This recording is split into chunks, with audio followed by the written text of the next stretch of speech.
ভুল করে ফেলছেন, আরে ভুল তো সবাই করে। পাপ হয়েছে, আরে পাপ তো সবার আছে, আমরা সবাই পাপী। সিজদায় লুটিয়ে পড়ে বিষ্ণুনবী এই দোয়াটা পড়তেন। আজকে থেকে পড়বেন সিজদায়। বনি ইসরাইলের এক লোক 500 বছর আল্লাহর ইবাদত করেছে। কয় বছর?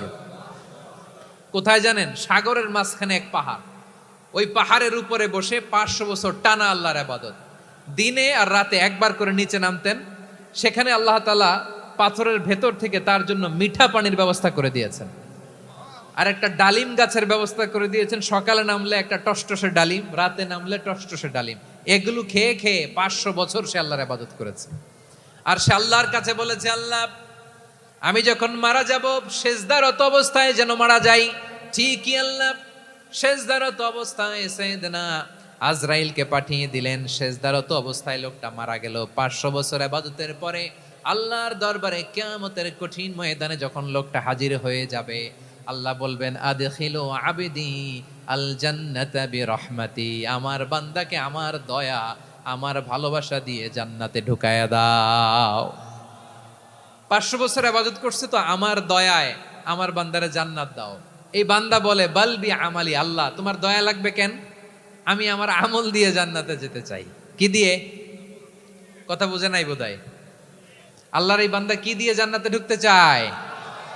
আমল দিয়ে। আল্লাহ বলছে আমার দয়ায় আমার বান্দারা জান্নাতে নিয়ে যাও ফেরেশতারা। এ বলে আল্লাহ তোমার দয়া লাগবে কেন? সেজদা তো কম দেই নাই, জিকির করতে করতে 500 বছর শেষ করে দিলাম, আবার তোমার দয়া লাগবে? আমি তো আমার আমলেই জান্নাতে যেতে পারি। আল্লাহ বলবেন তাই, ঠিক আছে, আমি চাইলাম দয়া দিয়ে জান্নাত দিব, তুমি চাইলে আমল দিয়ে ঢুকবা, ঠিক আছে, তোমার আমল আর আমার যে দয়া দুইটার একটু মাপ দেই। তোমার 500 বছরের ইবাদত এক পাল্লায় রাখো।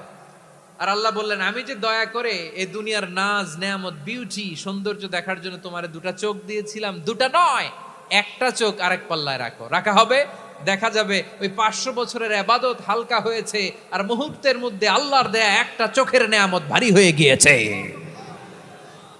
আল্লাহ বলবেন তোমার কথা মতো মাপ দেয়া হলো, এবার ফলাফল দেখো, হিসাব বলে তুমি এখন জাহান্নামে যাবা, go to the hell fire, যাও এবার জাহান্নামে যাও। মাপ জোখে যখন আসছো আমার সাথে হিসাব ক্যালকুলেশন, যাও তুমি এবার জাহান্নামে যাবা।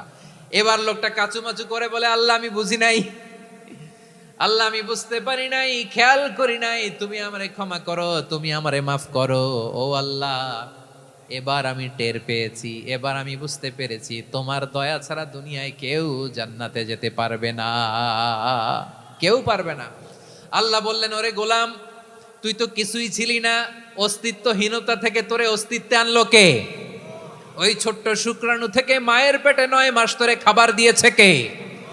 আবার সুস্থতার সাথে দুনিয়ার বুকে তোরে ডেলিভারির ব্যবস্থা করে দিল কে?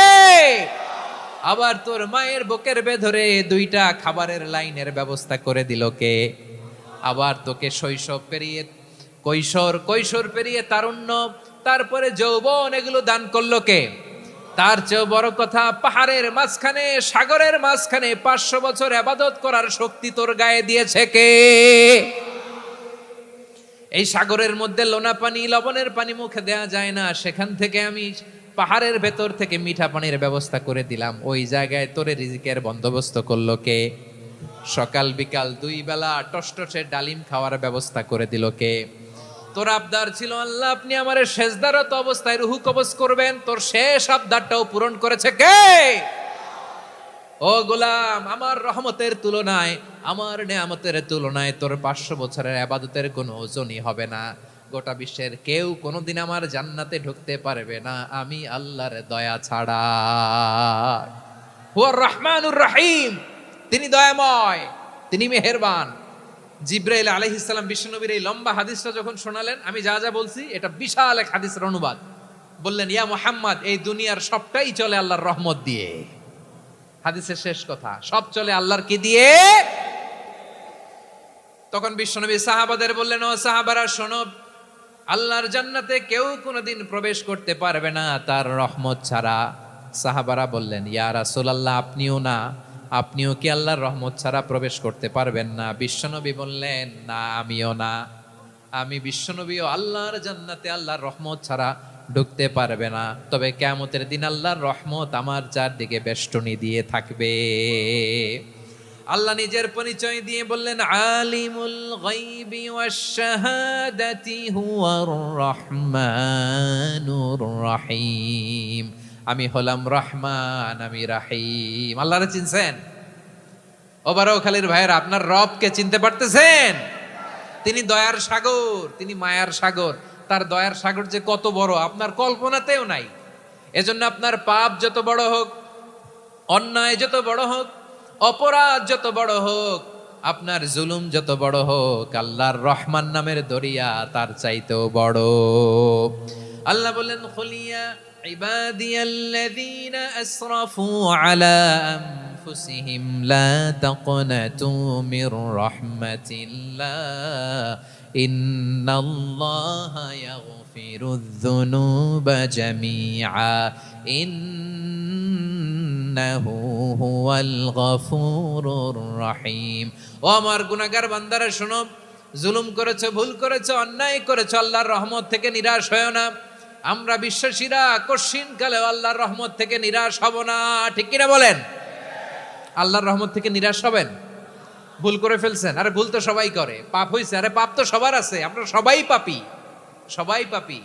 যত পাপ হোক, ভুল হোক, অন্যায় হোক, অনুতপ্ত হয়ে তওবা করে, ওযু করে, জায়নামাজটা বিছিয়ে সেজদা দিয়ে চোখের পানি ছাড়েন। চোখের বেয়ে পড়া পানি আল্লাহর কাছে যে কত প্রিয়। অনুতপ্ত বান্দার চোখের পানির ফোঁটা তার চোখ বেয়ে, নাকের ডগা বেয়ে জমিনে ড্রপ করার আগেই আল্লাহর ওই বান্দার সব গুনাহ মাফ করে দেয়।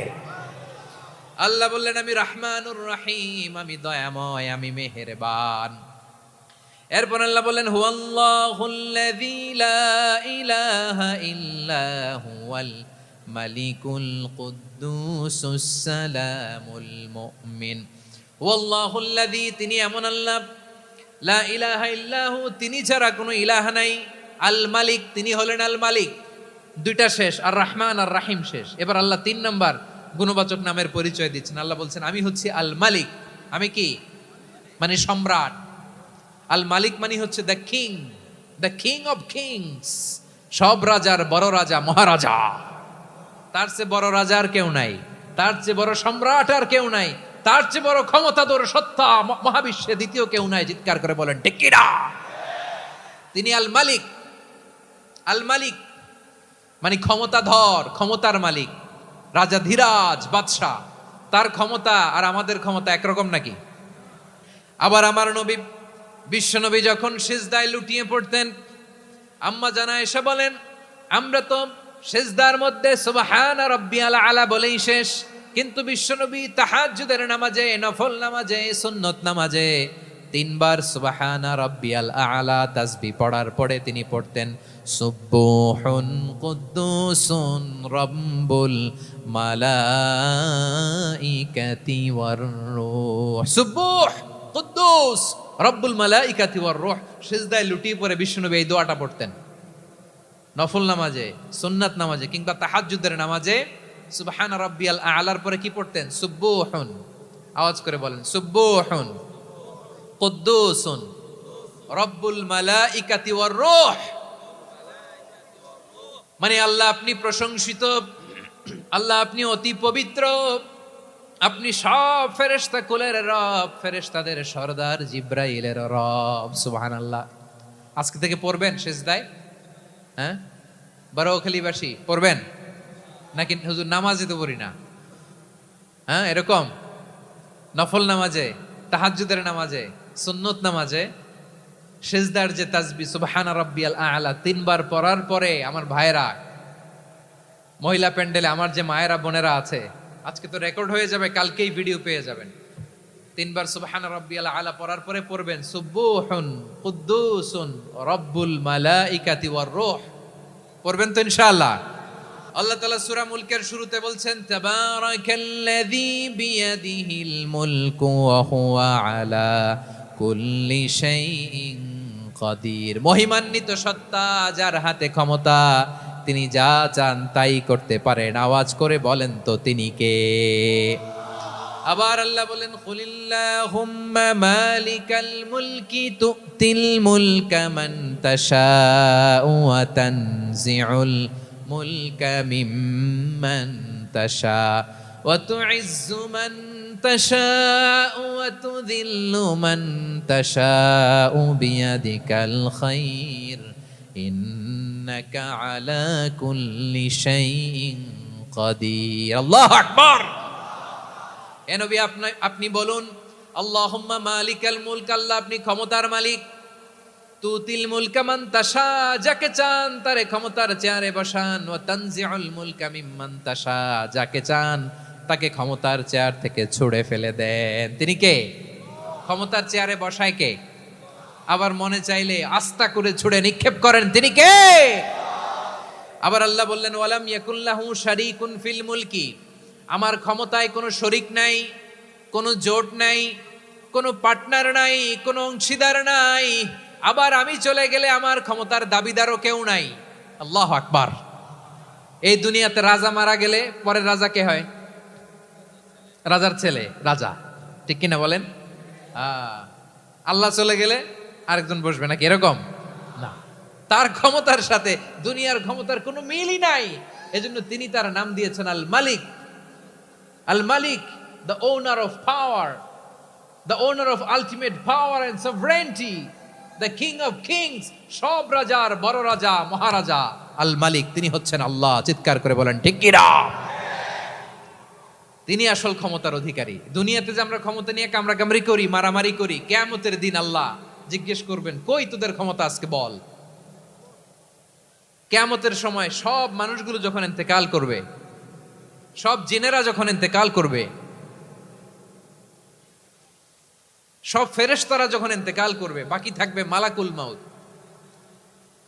মালাকুল মাউত এসে বলবে, আল্লাহ আপনার কথা মতো সবাই শেষ, মানুষগুলো নাই, জিনগুলো নাই, আমার সতীর্থ ফেরেশতাগুলো নাই, মহাবিশ্বে আর কেউ নাই। আল্লাহ বলে, এখন কে আছে? মালাকুল মাউত বলবে, আল্লাহ তুমি আছো আর আমি। তুমি তো আল হাইয়্যু আল কাইয়্যুম, অবিনশ্বর, শাশ্বত, চিরঞ্জীব, কোনোদিন মরবা না, তুমি আছো আর তোমার গোলাম আমি আছি আজরাইল। মহাবিশ্বে কয়জন আছে মাত্র? জোরে বলেন। এক হচ্ছেন, আর হচ্ছে মালাকুল মাউত। আল্লাহ তুমি আছো আমি আছি। আল্লাহ বলবে, ঠিক আছে, এবার তোমার মরণের পালা, মুত ইয়া মালাকাল মাউত, হে মৃত্যুর ফেরেশতা তুমি মরো। মালাকুল মাউত আল্লাহর আদেশ বাস্তবায়ন করতে যে বিকট একটা চিৎকার দিয়ে মৃত্যুবরণ করবে। ওই চিৎকার দুনিয়ার মানুষেরা, চিৎকারের আওয়াজ যদি দুনিয়ার মানুষেরা শুনতে পেত, দুনিয়ার মানুষের প্রত্যেকের কানের পর্দা ফেটে মুহূর্তের মধ্যে সব লাশ হয়ে জমিনে পড়ে রইত। ভয়ঙ্কর চিৎকার দিয়ে মালাকুল মাউত বিদায় নিবে, কেউ নাই। এবার বলেন তো, মহাবিশ্বে মহাশূন্য, কেউ নাই, উপরে নিচে, সামনে পেছনে, ডানে বায়ে কোন সত্তা, কোন জীবিত সত্তার আছে? একজন ছাড়া, তিনি কে? কুল্লু মান আলাইহা ফানি ওয়া ইয়াবকা ওয়াজহু রাব্বিকা যুল জালালি ওয়াল ইকরাম। পড়েন, ফাবিআইয়ি আলাই রাব্বিকুমা তুকাযযিবান। কেউ থাকবে না একজন ছাড়া। একজন ছাড়া। এই ড্রোন দেখে হাত নাড়ালে হবে? আমার দিকে তাকাইতে হবে, কথা শুনতে হবে। মহাবিশ্বে কেউ নাই, একজন সত্তা ছাড়া। আওয়াজ করে বলেন, তিনি কে? এবার আল্লাহ ডেকে বলবেন, লিমানিল মুলকুল ইয়াউম, লিমানিল মুলকুল ইয়াউম। ক্ষমতা কার? Who belongs the kingdom today, who belongs the power authority today, who belongs the sovereignty today. আজকে ক্ষমতা কার? দুনিয়াতে ক্ষমতা নিয়ে এত কামড়াকামড়ি, দুনিয়াতে চেয়ার নিয়ে এত মারামারি, এত অত্যাচার, এত রক্তপাত, এত ব্লাডশেড, আজকে বলো তো ক্ষমতা কার? কার ক্ষমতা? মহাশূন্যে কোনো আওয়াজ নাই, শুধু আমার রবই বলবেন, লিমানিল মুলকুল ইয়াউম। আজকে ক্ষমতা কার? কোনো আওয়াজ নাই, উত্তর দেওয়ার মতো জীবিত কোনো সত্তা নাই, ফলে কেউ উত্তর দিতে পারবে না। আল্লাহ নিজেই প্রশ্নের উত্তর দিয়ে বলবেন, লিল্লাহিল ওয়াহিদিল কাহ্হার। একচ্ছত্র অধিপতি, ক্ষমতার মালিক আল্লাহ ছাড়া কারোর জন্য কোনো ক্ষমতা নাই। চিল্লায় বলেন ঠিক কিনা? তাহলে আর রহমান আর রাহিমের পরে আমরা জানলাম আমার আল্লাহর আরেকটা সুন্দর গুণবাচক নাম হচ্ছে আল মালিক। কি নাম? আল মালিক, মানে দ্য কিং, রাজাধিরাজ, সব রাজার বড় রাজা, মহারাজা। পরে আল্লাহ বললেন আল কুদ্দুস, তিনি হলেন আল কুদ্দুস। আল কুদ্দুস মানে হচ্ছে অতি পবিত্র, মহাপবিত্র, the most holy, the absolutely pure, যার কোনো খুঁত নাই। আল্লাহর কোনো খুঁত আছে? তিনি মহাপবিত্র। আল্লাহর পবিত্রতা যখন আমরা বর্ণনা করি আল্লাহ খুশি হয়ে যান, কারণ তার সত্তার একটা বৈশিষ্ট্য হচ্ছে তিনি আল কুদ্দুস। বারোয়াখালীবাসী আল্লাহর নামটা একটু জপেন না, বলেন আল কুদ্দুস, সবাই আওয়াজ করে আল কুদ্দুস।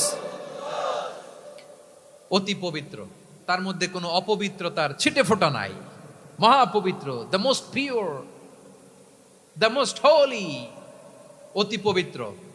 ফেরেশতারা বলেছিল আল্লাহ আপনি মানুষ কেন বানাবেন? নাহনু নুসাব্বিহু বিহামদিকা ওয়া নুকদ্দিসু লাক। এই যে নুকদ্দিসু কুদ্দুস পাইছেন?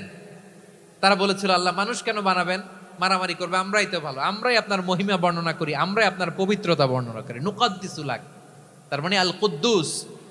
আবার বিশ্বনবী বলেন ইন্নাল্লাহা তাইয়্যিব লা ইয়াকবালু ইল্লা তাইয়্যিবা। আল্লাহ পবিত্র, পবিত্রতা ছাড়া তিনি কিছু গ্রহণ করেন না, অপবিত্র কোনো কিছু আল্লাহ গ্রহণ করে না। অনেকে আছে ঘুষ খায়, সুদ খায়, অন্যায় অপরাধ চাঁদাবাজি যা আছে সব করে, হারাম টাকা, হারাম উপার্জন। এই হারাম উপার্জন দিয়ে আবার মসজিদ বানায়, আছে না নাই? ইনকাম সবটাই হারাম, ওইটা দিয়ে আবার এতিমখানা বানায়, আছে না নাই? আছে। ওইটা আল্লাহ কবুল করবে না, কারণ আল্লাহ নিজে পবিত্র। পবিত্র না হলে কিছুই অ্যাকসেপ্ট করেন না। সুবহানাল্লাহ পড়েন। তাহলে বুঝলাম তিনি আল কুদ্দুস মানে অতি পবিত্র। এরপরে আল্লাহ বলেন আমি হচ্ছি আসসালাম।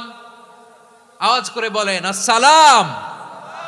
আসসালাম মানে হচ্ছে শান্তির আধার। সালাম মানে কি? শান্তির আধার, যার কাছ থেকে শান্তি আসে।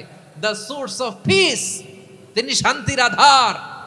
এজন্য আমরা একে অপরের সাথে দেখা হলে কি বলি? সালাম। কি বলি? সালাম সালাম হাজার সালাম, সকল শহীদ স্মরণে আমার হৃদয় রেখে যেতে চাই তাদের স্মৃতির চরণে। সবাই বলেন সালাম সালাম হাজার সালাম, সকল শহীদ স্মরণে আমার হৃদয় রেখে যেতে চাই তাদের স্মৃতির চরণে। পড়েন আমিন। আমরা সকল ভাষা শহীদ, সকল মুক্তিযোদ্ধা তাদের জন্য দোয়া করি, এবং 24-এর ছাত্র নাগরিক অভ্যুত্থানে যারা শাহাদাতের সর্বোচ্চ নাজরানা পেশ করে এই নতুন ভোরের বাংলাদেশ আমাদেরকে উপহার দিয়েছে, তাদের জন্য আল্লাহর কাছে দোয়া করি। সবাই বলেন আমিন। আল্লাহর একটা নাম হচ্ছে আসসালাম, মানে হচ্ছে শান্তির আধার, দ্য সোর্স অফ পিস। শান্তি দেওয়ার মালিক কে? এজন্য শান্তি চাইবো কার কাছে? আল্লাহ তুমি আমার দেশটাকে শান্তিময় করো, বলেন আমিন। আল্লাহ তুমি আমাদের পরিবারের শান্তি নসিব করো, বলেন আমিন। আল্লাহ আমাদের জীবনটাকে তুমি শান্তি